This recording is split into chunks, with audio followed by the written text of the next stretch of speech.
Assalamualaikum guys, hope you all are well. So welcome back to my channel Physiology in 10 minutes video lecture. So guys, आज जो है ये lecture number 3 है acid base regulation का. इसके अंदर हम लोग फर्दर जो ऑब्जेक्टिव है गाइडन के उनको डिस्क्राइब करेंगे. सो मेरी जो प्रीवियस लेक्चर्स थे उनके अंदर बेसिक इन्फॉर्मेशन थी. वो वीडियो लेक्चर ज़रूर देखिएगा ताकि एक आपके पास एक जो है वो एक टेम्पो बन जाए कि हम लोग इस चैप्टर में क्या क्या पढ़ रहे हैं. सो अब जो आज का ऑब्जेक्टिव है वो बेसिकली रिलेटेड टू है strong and weak acids and bases. मतलब स्ट्रॉन्ग एसिड्स और वीक एसिड्स को पढ़ेंगे और स्ट्रॉन्ग बेसिस और वीक बेसिस के बारे में पढ़ेंगे हम लोग. और बॉडी के अंदर इनमें से कौन से एसिड्स और बेस हैं जो रेगुलेशन में, बॉडी की जो रेगुलेशन है उसमें हमारे पास हेल्प करते हैं, एसिड बेस रेगुलेशन में हेल्प करते हैं और बॉडी का एक होम्योस्टेसिस जो है उसे मेंटेन करते हैं. सो गाइस, अगर हम लोग बात करें स्ट्रॉन्ग एसिड की जैसे कि गाइटर ने एक्सप्लेन किया है. सो अगर मेरी प्रीवियस लेक्चर भी देखें तो उस बेस एसिड का मतलब क्या होता है. एसिड का मतलब होता है कि वो हमारे पास आयन और मॉलिक्यूल जो कि हम H पॉजिटिव जो आयन्स हैं उनको जो है वो रैपिडली डिसोसिएट हो जाते हैं. मतलब अगर किसी भी सॉल्यूशंस के अंदर एक आयन और मॉलिक्यूल है वो रैपिडली डिसोसिएट हो जाए उसके आयनिक कंपोजिशंस में, लाइक उसके H पॉजिटिव आयन जो है वो डोनेट करता है किसी भी सॉल्यूशन में, तो उसे हम लोग एसिड्स कहते हैं. अब अगर हम लोग ऐसे स्ट्रॉन्ग एसिड्स की बात करते हैं तो स्ट्रॉन्ग एसिड ऐसे आयन और मॉलिक्यूल्स होते हैं जो कि रैपिडली डिसोसिएट होते हैं अपने आयंस में और रैपिडली जो है वो H पॉजिटिव जो है वो डोनेट करते हैं उस सॉल्यूशंस को, उन्हें हम लोग स्ट्रॉन्ग एसिड्स कहते हैं. मेनली जो स्ट्रॉन्ग एसिड जिसकी बात की जाती है वो है HCl. HCl जो होता है वो बहुत ही ज़्यादा स्ट्रॉन्ग एसिड्स होता है. वो क्या करता है कि वो अपने आयंस में बहुत रैपिडली डिसोसिएट हो जाता है. जब भी वो सोल्यूशन में हम उसे करवाते हैं तो सोल्यूशन के अंदर वो रैपिडली डिसोसिएट हो जाता है अपने आयंस में और H पॉजिटिव आयंस को जो है वो स्ट्रांगली जो है वो आयनाइज हो जाता है और डिसोसिएट हो जाता है H पॉजिटिव आयंस में, उन्हें डोनेट करता है बहुत रैपिडली एक सॉल्यूशन के अंदर. ठीक है, इसी तरीके से अगर हम लोग इस तरीके से स्ट्रॉन्ग एसिड्स की बात हो गई. फिर उसके बाद वीक एसिड्स की बात करें तो वीक एसिड्स वो होते हैं जो कि अपने आयंस में लेस वेगर मतलब बहुत ही लेस एक्सटेंट में जो है वो अपने H पॉजिटिव आयन को सॉल्यूशन के अंदर डोनेट करते हैं. इसमें हमारे पास जो मेनली गाइटर ने एग्जांपल जो है जिसे एक्सप्लेन किया है वो हमारे पास है carbonic acid. Carbonic acid weak acid है, एज अ वीक एसिड काम करता है और ये जो है वो लेस वाइगर डिसोसिएट हो जाता है H पॉजिटिव आयन में एक सॉल्यूशन के अंदर, तो अपने आयंस को ये लेस रैपिडली जो है as compared to HCl dissociate करता है और डोनेट करता है इस सॉल्यूशन के अंदर. इसी तरीके से अगर हम लोग स्ट्रॉन्ग बेसिस की बात करें तो स्ट्रॉन्ग बेसिस क्या होते हैं, मतलब कि नॉर्मली अगर हम लोग बेस का काम देखें तो वो H पॉजिटिव आयन को एक्सेप्ट करते हैं. किसी भी सॉल्यूशन के अंदर से H पॉजिटिव जो आयन्स होते हैं उन्हें बेसिकली वो क्या करती है, उन्हें वहाँ से एक्सट्रैक्ट करती है और उनके साथ कंबाइन हो जाती है, तो एक बेस का काम होता है. ठीक है, तो removal of H positive ion को भी हम लोग एज अ बेस कंसिडर करते हैं.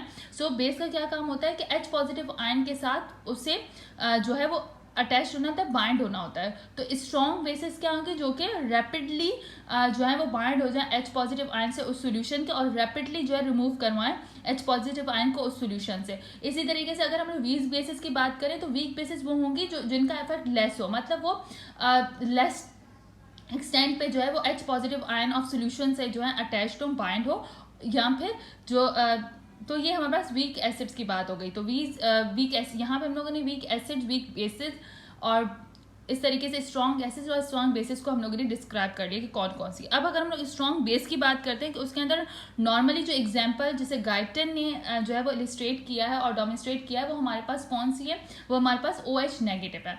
गाइटन ने कहा जो OH नेगेटिव होते हैं वो एज अ स्ट्रॉन्ग बेसिस काम करते हैं. मतलब वो किसी भी सोल्यूशन में जाते हैं तो फिर वो H पॉजिटिव आयन की रिमूवल उस सोल्यूशन से बहुत जल्दी करवाते हैं, रैपिडली करवाते हैं. इसकी बेस्ट एग्जाम्पल हमारे पास जो है वो वाटर का सोल्यूशन है.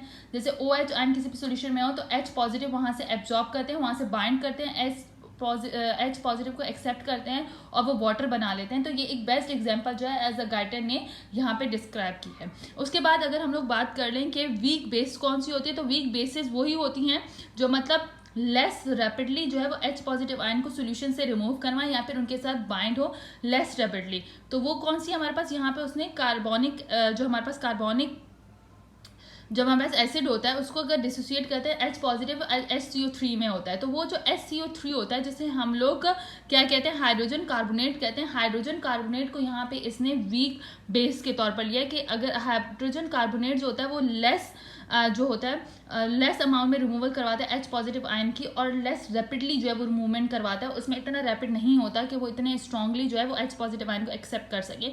तो यहाँ पे एग्जांपल हाइड्रोजन कार्बोनेट की है, ठीक है, जो कि काम करेगा एज अ वीक बेस के तौर पर। अच्छा, अब मेन बात आ जाती है कि इन सबको पढ़ने की जरूरत क्या थी, कि weak acid, weak base, strong acid, strong base, इन सब चीज़ों को पढ़ने की ज़रूरत क्या थी?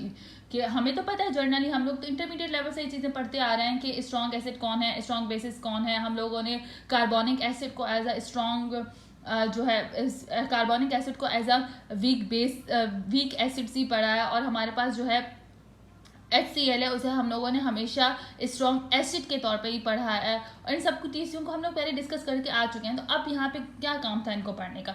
सो गाइडन हर चीज़ को एक थीम प्रॉपर प्रोवाइड करती है ताकि आगे उसकी टर्मिनोलॉजी को, आगे के फंक्शंस को हम इजीली समझ सकें। तो इतना सब कुछ बताने का उसका मेन मकसद ये था कि हमारी बॉडी के अंदर एसिड बेस रेगुलेशन में जो मेनली हैं वो वीक एसिड्स और वीक बेसिस जो हैं वो यूज़ होते हैं एसिड बेस रेगुलेशन में, हमारी बॉडी का होमियोस्टेसिस मेंटेन करने के लिए, हमारी बॉडी की पीएच को मेंटेन करने के लिए।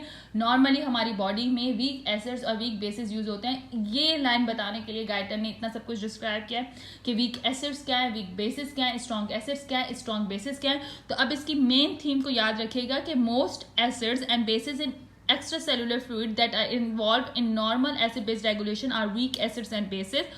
और इसमें हमारे पास वीक जो है वो एसिड कौन सा है, कार्बोनिक एसिड है, और वीक बेस हमारे पास कौन सा है, हाइड्रोजन कार्बोनेट है। तो बेसिकली इस पॉइंट को डिस्क्राइब करने के लिए गाइडन ने हमें ये सब कुछ पढ़ाया है। तो आप ये पॉइंट मेनली याद होना चाहिए, एज MCQs भी ये पॉइंट पूछा जा सकता है, या आगे जो हम क्लिनिकल सॉल्व करेंगे तो उसमें भी हमारे लिए हेल्पफुल होगा कि हमारे पास जो वीक एसिड जो हमारे पास बॉडी की एसिड बेस रेगुलेशन में जो है वो यूज होती है या इंपॉर्टेंट है, वो कौन है, हमारे पास कार्बोनिक एसिड है। और वीक बेस जो हमारी बॉडी में यूज होता है, जो एसिड बेस रेगुलेशन के लिए यूज होती है, वो हमारे पास कौन है, हाइड्रोजन कार्बोनेटेड। तो ये दो मेन पॉइंट है, ये दो मेन पॉइंट है जो आप लोगों को माइंड में होने चाहिए। सो इसकी वजह से हम लोग ये सब कुछ पढ़ रहे कि वीक एसिड्स क्या है, वीक बेसिस क्या है, स्ट्रॉन्ग एसिड्स क्या है, स्ट्रॉन्ग बेसिस क्या है।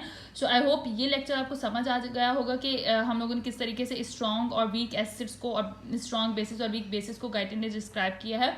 सो इंशाल्लाह जो फर्दर हम इस वीडियो से, इस चैप्टर से रिलेटेड लेक्चर इसमें हम फर्दर ऑब्जेक्टिव गाइडेंस के डिस्कस करेंगे, ताकि आगे क्लिनिकल जो कैप्लान की सीरीज के क्लिनिकल्स हैं और USMLE की क्लिनिकल्स हैं, और ऐसे जो एसिड बेस रेगुलेशन में क्लिनिकल्स आती हैं असाइनमेंट्स के तौर पर, वो हम लोग इजीली जो है उनको जो है वो सॉल्व कर सकें। आई होप ये लेक्चर्स आपको मेरे समझ आ रहे होंगे। सो अल्लाह हाफिज़ गाइस।